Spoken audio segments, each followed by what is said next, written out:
Why should you be concerned about bike brand loyalty? Life's not long enough to enjoy luxury. Take it from these famous and renowned actors. You name it and they have all of them. Let's be real, folks. Just seem like men fit for a motorcycle collection, right? Either the long hair or the suave looks, you've got it all right. Let's ride with these personalities only here on Modern Luxury, the high-end stories of today. Before we begin, make sure to give this video a thumbs up and subscribe to the channel to be updated on today's most trending lavish stories. Keanu Reeves may have started driving late at the age of 22, but he has one of the most impressive motorcycle collections. In fact, he even co-founded the Arch motorcycle company with cyclist Gard Hollinger based in California. The Arch KR-GT1 motorcycle alone costs $85,000. His collection also includes a 1984 Harley-Davidson Shovelhead, a Moto Guzzi, and even a 2004 Ducati 998, which was used in the actual chase scene of Matrix Reloaded. And let's not also forget to credit his Kawasaki KZ900, Kawasaki GS1100E, and 1974 BMW 750. Gard Hollinger once told the LA Times that one of the things that convinced him to go on his trip with Keanu was that his heart was always pure for the effort. It's not a frivolous project for the celebrity at all. He's really into motorcycles. And he saw an opportunity to leave something meaningful. Keanu Reeves' net worth is $360 million thanks to his many successful projects, the most famous of which revolves around the pure action genre. Why stop when the camera stops recording?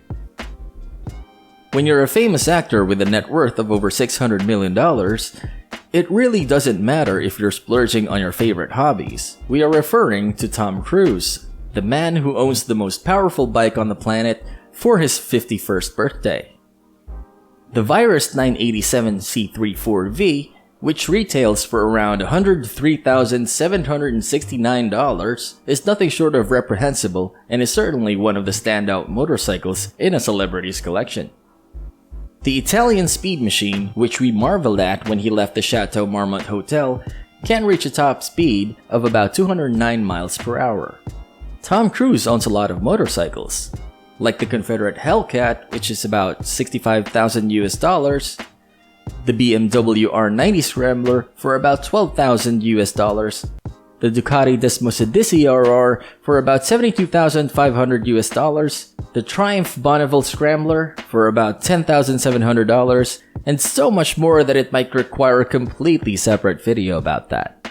If you are both a bike lover and a movie buff, you might notice some similarities between these bikes. Many of them actually appeared in films starring Tom Cruise himself. That's correct.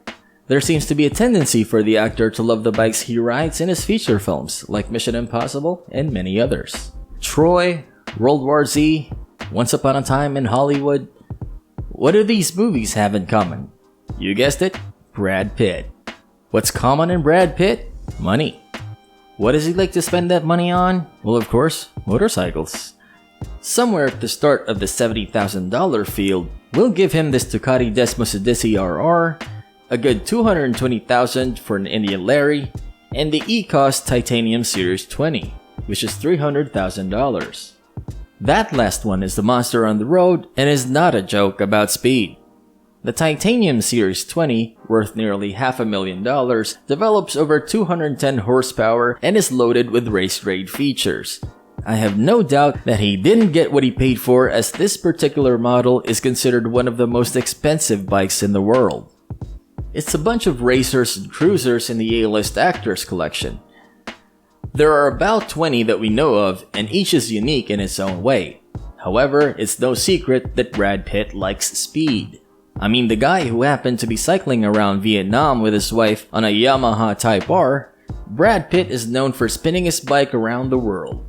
He even got a custom Shinya Kimura and a Ducati Monster, based on the idea that Marlon Brando would pick this bike up today for his iconic movie, The Wild One. The limited edition Ducati Pulse Smart is worth about $15,000, but what else lurks in the Deadpool actor's garage? Ryan Reynolds is very famous in the movie and is just as loved for his wonderfully eccentric and cheerful personality. Like the first few before this list, he's probably expected to have another large collection of motorcycles, right? Not really. Does what he have reduce his coolness? Absolutely not. It starts with the 1964 Triumph 650, which he called the 9 o'clock gun. This is the beginning of a collection of small but powerful bikes in the Reynolds garage. But hey, let's go back to the Ducati Pulse Smart. This isn't exactly a Lamborghini of a bike, but it certainly has style. In fact, the Reynolds collection has a retro-style car trend. His Honda CB750 by Rocio Motorcycles is about $5,000, and his $22,000 custom Triumph Thruxton is especially tailored for his retro taste. Who do you think has the coolest motorcycles so far? Comment down below. Let's continue. Jay Leno is undoubtedly well known for his car. His car was worth an estimated $150 million, but apparently he had to put in 160 bikes into the mix. Jay Leno has a small museum that is basically full of motorcycles. If they're not all literally part of history on wheels, it's almost that each of them appears to be pulled straight out of the time machine. For example, his 1918 Columbia Pope, 1939 Brough Superior, his Whizzer, his Henderson 4, and so on. The list is growing. Interestingly, he started a huge collection of Brough Superior cycles in the 1980s and paid $5,000 for the 1939 model. One of the things we appreciate about this vast and unique collection is how well he can maintain the condition, as if it's coming directly from the showroom. This enhances not only the visual appeal of these historic bikes, but also their overall value. Once again, it's amazing. The entire Jay Leno collection deserves this $150 million price tag. Vintage, modern, and somewhere in between are featured in Bradley Cooper's wonderfully diverse motorcycle collection. Let's see. One of his most valuable and expensive motorcycles should be the $80,000 BMW HP4. It has a whopping 193 horsepower and is meant to be on a racetrack. But the actor obviously loves to show it off as one of his local daily drivers. Many of his collections include his red Triumph Thruxton, his red Vespa scooter, German KTM bikes, and much more. His biggest vehicle, as most people say, was his Ducati 1199. It happens to be the fastest production motorcycle of its production time, with a top speed of 177 miles per hour and a 0 to 60 in 2.9 seconds. It's jaw-dropping when you see it in action. You may already know of Cooper's collection of cars and SUVs, but the actor's motorcycle collection is dwarfing them in terms of diversity. You may remember that in some scenes, he and Lady Gaga were driving a Harley-Davidson CVO Pro Street. Undoubtedly, it is one of the times when life imitates art. Ewan McGregor is not a newcomer to his bikes either.